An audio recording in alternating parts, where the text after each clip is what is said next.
Hello friends. आज गोटे बहुत सुंदर कथाटी मु कहवाक आसी। कथाटी हूँ बहुत लोक कहते जे देखि मु हाउस वाइफ आटा कहवाक भी बहुत लज्जा बोध करती। इवन एमती भी शुणी हाँ मु कौन करुच्ची कि मु तो हाउस वाइफ मु तो चाकरी करूनी एभलिया कहती।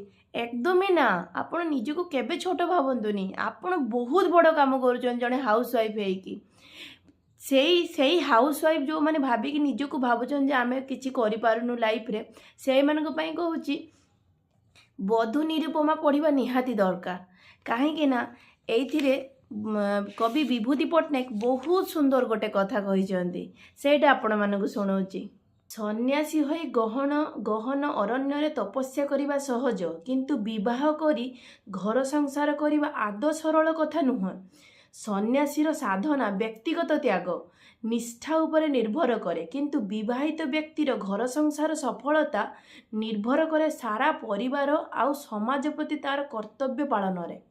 ताले केते भल कथाटे जो माने निजको भावुचन जे आमे जॉब करि पालुनी जो आमे घर कोणे हाउस वाइफ निजको हाउस वाइफ परिचय देवाको भी लोक कुंठाबोध करूचंती। आदौ सेटा करंतुनी काहे ना हाउस वाइफ हवा एक गोटे घर संसार करबा पई भी योग्यता लागे।